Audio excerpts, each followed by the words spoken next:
कब सिर्फ एकमात्र संस्थान है ऑफलाइन के अंदर जहां स्टैटिक जीके की क्लासेस को शुरुआत किया गया। धीरे धीरे लोग करना शुरू करेंगे। अब तक भी नहीं है स्टैटिक जीके की क्लासेस, क्योंकि लोगों को आइडिया ही नहीं था कि स्टैटिक जीके इतना स्ट्रॉन्ग सब्जेक्ट होने वाला है। लेकिन अपन ने 2021 में शुरू किया तो जो सब्जेक्ट है मैंने तो हर सब्जेक्ट ही करवाना था। किताबें जैसे स्टैटिक जीके की 3 किताबें हैं मार्केट में अब तक, ये अपनी चौथी आएगी अब लगभग एक वीक में मार्केट में, ऑनलाइन ऑफलाइन सब 3 ही किताबें। अब बात कर रहे हैं कि तीनों किताबों में अब मैं दावे से कह सकता हूं कि 40% चीजें गलत है। अब क्यों कह पा रहे हैं दावे से? क्योंकि अपनी किताबें लगभग 1 महीना पहले पढ़ के तैयार हो गई थी। तो कुछ चीजें ऐसी होती स्टैटिक चीजें हैं कि भैया दक्षिण में इतने मंदिर किसमें है, कौन से उसमें क्या कर रहा है। स्टैटिक मतलब जो पुरानी बात है कि भाई ईस्ट का मंदिर कहाँ है, वो मंदिर कहाँ है, तो वो चीजें कॉपी पेस्ट थी। वो तो अपने जीएस के कंटेंट में 2 बच्चे ऐसे हैं जो जीएस का कंटेंट तैयार करते हैं, किताबें बनाते हैं, टेस्ट के बारे में सोचते हैं, जो आईएएस की तैयारी करने लग रहे हैं। दृष्टि से 1.5 लाख रुपया उन्होंने जीएस के लिए दे रखा है। तो जब मैंने सारी चीजें जनरल बुक तैयार होगी तो मैंने उन दोनों बच्चों के हाथ में रख दिया कि आप देखो। उन्होंने देखना जैसे ही शुरू किया तो उन्होंने बोला कि सर इसमें मैटर गलत है। मुझे लगा कि टाइपिंग एरर होगी, तो मैंने टाइपिस्टों को खींचा कि आपने इतनी बच्चा किसी पब्लिकेशन की किताब में गलती आ जाएगी कोई बात नहीं, लेकिन टीचर एक भरोसा होता है। अगर अपनी किताब में गलती आ गई तो फिर बच्चा कैसे उसको भरोसा दिला पाएगा। तो इसलिए एक बात को चेक करना जरूरी है। किताब 2 दिन लेट आए लेकिन परफेक्शन के साथ है। तो उन्होंने जब चेक किया ना, फिर मैंने बोला कि एक एक चीज को गूगल पे चेक करके देखो, एक एक लाइन को, एक एक इन्फॉर्मेशन को चेक करके देखो, तो 40% से भी ज्यादा गलतियां निकली जिनको बच्चे आज पढ़ भी रहे हैं और बच्चों को पता भी नहीं है। इसलिए थोड़ा सा उसको 1-2 बच्चे कल परसों पता नहीं किस बच्चे पूछ रहा था कि सर स्टैटिक वाले उसको का, तो वो इसलिए लेट हो कि उसको फिर 4 टुकड़ों में तोड़ा गया, जिसमें 3 टुकड़ों को विद अच्छे से रेडी कर दिया गया, मतलब एक एक चीज को चेक करके। अब लास्ट प्रोबेबिलिटी मिलेगी कि भाई कोई टाइपिंग एरर ना बची हो बस। इस अब यहां से ये देखा गया कि मैथ के 3-4 टॉपिक जो तीनों चारों नए टॉपिक हैं, और हमें तो बड़ा अच्छा लगा कि नए, कहते हैं ना कि जब टॉपिक बहुत पुराना हो जाता है, आप आते उस टॉपिक को 5-7 साल हो जाते हैं तो फिर तो कट कॉपी पेस्ट हो जाता है नोट्सों का। अब नए टॉपिक्स में तो ये पता चलता है कि हाँ जी क्वालिटी स्टैंडर्ड ये वो। मिक्सर एलिगेशन जब मैंने आपको पढ़ाया था तो मैंने आपको एक ही बात बोली थी कि ये टॉपिक का दिखने में क्वेश्चन कम है, लेकिन इस टॉपिक का यूज हर टॉपिक में होता है। ये बहुत इंपॉर्टेंट टॉपिक है। देख आपको प्रीवियस ईयर में इसके 50-55 क्वेश्चन ही मिलेंगे, लेकिन बहुत इंपॉर्टेंट टॉपिक है और बहुत सारी वैरायटियां कराई थी। मेंस में मिक्सर का ही क्वेश्चन सबसे कैलकुलेटिव आया। अभी परसेंटेज कराऊंगा तो परसेंटेज की बुकलेट में कल इसका पता कौन सा क्वेश्चन है, टाइम एंड इसका प्रॉफिट लॉस करवाया कल तो 100 नंबर क्वेश्चन।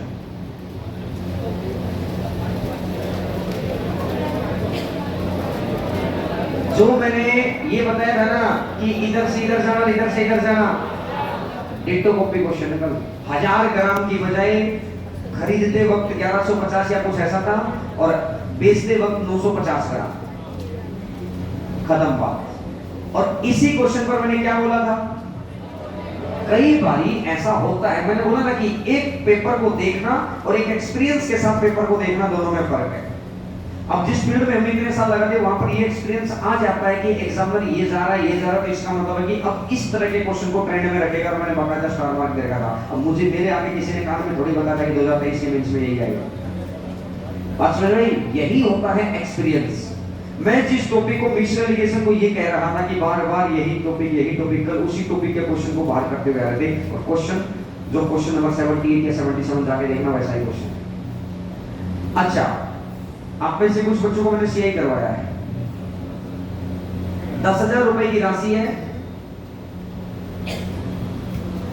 2 साल के बाद 4,741 रुपए ब्याज मिलता है। तो रेट बताओ, तो 10,000 रुपए हिंदी तक अमाउंट बढ़ेगा तो 14,741 हो गया। छमाही संयोजित होता है, छमाही संयोजित होता है तो 10% रेट आ जाएगी। 10% की रेट है तो 40-41 याद आएगी नहीं है, और बोला था 40-41 में स्पेशल फोकस करके कि याद रखना, ये बहुत बार पूछा जाता है। उसने हर उस पॉइंट को टच किया जहां उसे पता था कि खोपड़ियां ही उसको कर रही हैं, बाकी तो बस सिलेबस तो पूरा सारी दुनिया कर रही है। सिलेबस पूरा करना नहीं, तरीके से सिलेबस पूरा करना। तो कुल मिलाकर हमें ये समझ में आया, जैसे ये टॉपिक तो अभी हमारे बचे हुए हैं, मैंने अभी किसी भी बैच में नहीं करवाए थे। परमुटेशन कॉम्बिनेशन हुआ, प्रोबेबिलिटी हुआ, स्टैटिक्स हुआ, कैलकुलेशन ठीक ठाक आ रही है। जीएस जो आपको पढ़ाई जा रही है, मैं फिर कह रहा हूं, अभी आपका 2 सेक्शन पूरा हुआ है, शायद एक ही हुआ है स्टैटिक, ठीक है। कुछ बच्चों का फिजिक्स भी हो गया होगा, कुछ का। अरे तुम्हें क्या पता दूसरे का, तुम्हें खुद का ही तो पता होता है। मना करेंगे कुछ का हो गया, बोला नहीं सर। अरे तुम खुद का ही तो बता सकते हो कि सर मेरा तो नहीं हुआ, ना कर रहे हैं। कुछ का एक टॉपिक एक हुआ होगा, कुछ का डबल हो गया होगा। कुछ बैच में मुझे अच्छे से याद है फिजिक्स पूरी हो रखी है। अच्छा, अब आपका ज्योग्राफी चला हुआ है, 7 महीने तक ज्योग्राफी चलेगा। 7 ज्योग्राफी कह रहा हूँ, जीएस तरीके से एक एक बात लिखवाई जा रही है, पढ़ाई जा रही है। उसके बाद पॉलिटी जो अब बात क्या होती है कि दुनिया हिस्ट्री में बहुत ज्यादा समय लगाती है। हिस्ट्री का कल एक क्वेश्चन आया, इतनी बड़ी हिस्ट्री में से एक ही क्वेश्चन आया। स्टैटिक और करंट सबसे ज्यादा आया, फिर इको और ज्योग्राफी आया। पॉलिटी होता ही आसान सब्जेक्ट है, लेकिन पॉलिटी में आसान सी बातें पूछिए, एक आध बार क्वेश्चन घुमा के पूछ लेता। पॉलिटी बहुत आसान है, सबको ही हो जाता है पॉलिटी का क्वेश्चन, पॉलिटी कभी नहीं होती। अब मैंने सीक्वेंस भी वैसे ही करवा रखी है सब्जेक्ट की, कि जो जितना इंपॉर्टेंट सब्जेक्ट है वो पहले पढ़ाओ, क्योंकि पहले एनर्जी डाउन अच्छी है करके एक समय। तो कुल मिला के अपन जैसा बढ़ रहे हैं, एक परफेक्शन के साथ आगे बढ़ रहे हैं। बस एक समय लगेगा और उसके बाद एक टाइम पर परफेक्शन पहुंच जाएगा। आपको जैसे जैसे मैं कह रहा हूं, यहाँ की 100% बातों को फॉलो करते चले जाओ, बस 200% रिजल्ट आ जाएगा। अपन कल के एग्जाम को देख दाख कर ये आइडिया है, पर इतना सा भी अलग नहीं है, इतना सा भी चेंज नहीं है अपने वाली थोक से एग्जाम। जिस पॉइंट पे अपन ने पॉइंट रख लिया तो वहां क्वेश्चन आया है, क्योंकि अब इसका मतलब ये है कि एग्जामिनर के दिमाग में भी वही पॉइंट है। इसका मतलब अपनी सोच और एग्जामिनर की सोच आज के दिन पर एक ही लेवल पे काम कर रही है, कि अपन सोच रहे ये क्वेश्चन पूछेगा वो वही पूछ जा रहा है। आज समझ में भाई अच्छा बल्लेबाज उसी को माना जाता है कि अब ये होने वाला है, अब ये गेंद फुलटॉस आने वाली है, अब ये करने वाला है। इसका मतलब वही तो एक्सपीरियंस और है क्या, और आए और आके खोलकर पढ़ाते चले गए। ये जो 10-12 घंटे की टीचिंग के अलावा, किसी दिन हमारी 10 घंटे क्लास है, किसी दिन 12 घंटे क्लास है, 10-12 घंटे की टीचिंग के अलावा जो मेरा ये 5-6 घंटे का काम रहता है ना, वो काम इन 12 घंटे में निखार दे देता है। कि बैठ कर ये सोचना कि अच्छा जी अब ये हो गया तो आगे क्या हो सकता है, किताब में और क्या चीज हो, क्या चीजें। जीएस में आपके तक परफेक्ट चीजें पहुंच रही हैं। बाकी कुछ और जैसे अभी बच्चे ने बताया है, आज मैंने 5-6 बच्चों को बुलाया है, तो और चेंज क्या हो सकता है और बेहतर कैसे हम कर सकते हैं किसी भी चीज के अंदर, बच्चे बता के जाएंगे। फिर मेरा अपना एक्सपीरियंस है कि ये बात का अब अगला कदम क्या होना चाहिए। ये थॉट किसी किसी में मां सरस्वती की कृपा से किसी किसी में डेवलप हो पाती है वर्षों की मेहनत के बाद। हाँ, हमारे अपने अंदर हो गई है, बस आप उस एक्सपीरियंस का बेनिफिट लो बस यहाँ से, समझ आइए। तो जितना भी अपन जैसे जीएस चल रहा है, मैथ चल रहा है, रीजनिंग चल रहा है, जो भी चल रहा है, साथ चीजों को एक एक चीज को साथ करते रहो, एक चीज को साथ करते रहो। नो किंतु नो करो। जैसे अब जो भी जिस भी टॉपिक की क्वेश्चन है, जैसे प्रॉफिट लॉस चला हुआ है, तो प्रॉफिट लॉस में मैंने बता दिया यही क्वेश्चन कि खरीदते वक्त, मैं एक बार के लिए मान के चलो कि खरीदते वक्त 1000 ग्राम की बजाय 1100 है, तो खरीदते वक्त 1100, तो खरीदते वक्त वाली चीज तो ज्यादा लेकर आएगा, और बेचते वक्त 1000 ग्राम की बजाय 950 है, तो बेचते वक्त कितना चला जाएगा, 950। बेचते वक्त ऐसे ही तो जाता है, इससे इधर और इससे इधर, बोलो हाँ है ना। तो अब अगर मैं ये कहता हूँ, क्योंकि खरीदते वक्त सामान ज्यादा लाएगा और बेचते वक्त सामान कम, तो इधर वैल्यू कम होते हैं, उधर ज्यादा होते हैं, हमेशा फिक्स है। 1000 से 1000 कटना था, 0 से 0 कटनी थी, 5 से 19 कटना था, 5 से 22 कटना था, 3/19 गुणा 200 जो भी आ रहा था आ जाएगा। बात क्लियर है। प्रॉफिट लॉस का जैसे ऐसे ही कोई भी क्वेश्चन हो, जैसे अभी एवरेज वगैरह, एवरेज का जो क्वेश्चन आया है अपनी बुक का 6वां क्वेश्चन है, वहां अपन ने 12 लोगों का डाल रखा है, उसने 13 लोग दे रखे, बस इतना ही चीज। अपन ने 12 के हिसाब से कैलकुलेशन वहां डाल रखी है, उसने 13 के हिसाब से कैलकुलेशन डाल दी। एक इतना सा पॉइंट चेंज नहीं है, चाहे सीआई हो चाहे, हाँ प्रोबेबिलिटी का क्वेश्चन, जैसे बहुत पुराने बच्चे थे, प्रोबेबिलिटी का वो क्वेश्चन, इनवर्स प्रोबेबिलिटी का केस मैंने करवाया भी नहीं था पहली चीज में, हमें लग नहीं रहा था कि प्रोबेबिलिटी इतना गहरे तक लेकर जाएगा। और वो उसने इनवर्स प्रोबेबिलिटी, एक स्पेशल केस डेवलप होकर आता है, इनवर्स प्रोबेबिलिटी, जिसको 1 में से माइनस करना पड़ता है, इनवर्स प्रोबेबिलिटी का क्वेश्चन उसने पूछा है। बाकी स्टैटिक्स वगैरह का था तो आपके केस में तो वो करवाएंगे, ये पता चल गया कि भैया इनवर्स वगैरह का ये सारा कार्यक्रम है। तो अब तक की चीजों में अच्छा, रीजनिंग के अंदर ऐसा कुछ खास नहीं आया एज यूजुअल, जिसकी एक रेगुलर तरीके से जिसने अच्छे से कर लिया वो 30 में से 30 कर सकता है। हाँ, जो रेगुलर तरीके से करेगा नहीं वो तो 30 में से वहां भी 10 ही होंगे, फिर उससे तो एक अच्छे मेहनती बच्चे की बात हो रही है।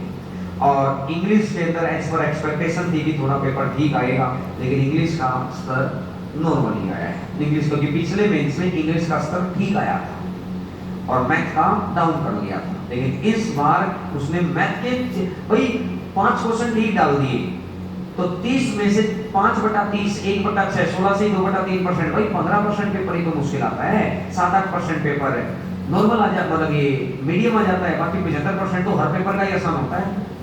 बात समझ में आई?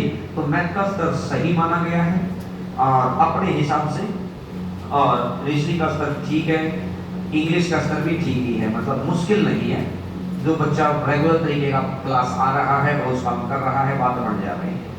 आप इसी अपनी आदत को बस रेगुलर तरीके से 5 से 6 महीने प्रोसेस में ला दो, सेल्फ स्टडी की प्रोसेस में ला दो, 200% निकालेगा। अब पिछला सीजन का कहानी खत्म, आज से बवेरी उठ गई अगली बार की। अगली बार का जो एग्जाम आएगा सीजन का अप्रोक्स जो आइडिया है, एक्सपीरियंस जो अपना कहता है वो आएगा मई में, क्योंकि उसका कहना अप्रैल में, लेकिन अप्रैल में होता है चुनाव, 2024 में चुनाव है तो अप्रैल में चलेगा पूरे देश में चुनाव। चुनाव के वक्त में सिक्योरिटी वगैरह सब कुछ वहां पर लग जाती है, तो ऐसा कोई पंगा बोल लिया ही नहीं जाता है कि भाई ये जो एग्जाम है 20 दिन डिले ही कर दो। बात समझ में आई? तो क्योंकि किसी स्टेट का चुनाव तो है नहीं, वो चुनाव वाले दिन वैसे ही सब चीजों की छुट्टी कर दी जाती है, तो इसीलिए मई के अंदर जाएगा। फिर उसके बाद सारे एग्जाम आएंगे, सीजीएल, सीएसएसएल, सीपीओ, एमटीएस, सिलेक्शन में रेलवे पुलिस फोर्स की वैकेंसियां निकलेंगी, मैं अभी बता रहा हूँ। मिनिस्ट्री ऑफ होम अफेयर्स यानी होम मिनिस्ट्री से इस बात की अप्रूवल हो चुकी है। मैंने आपको बहुत अंदर तक के, मैं जब यहाँ से कोई बात बोलता हूँ मैं तभी बोलता हूँ जब फाइनल स्टैंप लगकर बात आगे पहुंच जाती है कि अब बस पब्लिकली उस बात को दिखाना है। तो होम मिनिस्ट्री से जो वहाँ बच्चे काम करते हैं उनमें से ही मेरी 2 बच्चों से बात हुई, तो उन्होंने बोला कि बिल्कुल सर फाइल रेडी होकर जा चुकी है, 100% वैकेंसी आई। अब वो डिपेंड करता है इनके ऊपर, वो वैकेंसी वो सरकार के आदेश का वेट करेंगे बस सब, लेकिन सब कुछ पूरा तैयार हो गया है कि क्या मतलब वैकेंसी पहले ये था कि ग्रुप डी निकलेगा कि एनटीपीसी निकलेगा कि क्या। आरपीएफ के अंदर वही 21 टॉपिक मैथ के हैं, वही के वही रीजनिंग है, वही की वही जीएस। इंग्लिश के अंदर वहाँ चीजें नहीं है, वहाँ हिंदी में चली जाती है, लेकिन इस बार ऑप्शनल में डाला गया है। कहते हैं कि फाइल तैयार हुई है, फाइनल तो फिर उनको ही बताना है कि भैया ऑप्शनल में रखेंगे कि इंग्लिश रखेंगे कि, लेकिन हमारे चारों सब्जेक्टों को आप तैयार करो, उसमें से 3 सब्जेक्ट आपको बड़ा अच्छे से मिल जाएंगे। तो ये था जी डिस्कशन, जरूरी था, दिमाग में ये हो गया है कि अपन सही चल रहे हैं, क्लियर है। इससे कॉन्फिडेंस आ जाता है 6, 7, 8, 10 महीने की मेहनत में। इससे फिर ये पता चल जाता है कि जो 10-12 घंटे की टीचिंग के बाद सब रेस्ट करना चाहते हैं, वो अपन जो ये एक्स्ट्रा काम करते हैं उसका निखार आता है कि हाँ ये काम हुआ है, और यही काम रिजल्ट डेवलप करता है। तो चलो जी अब आ जाओ अपने सिलेबस पर।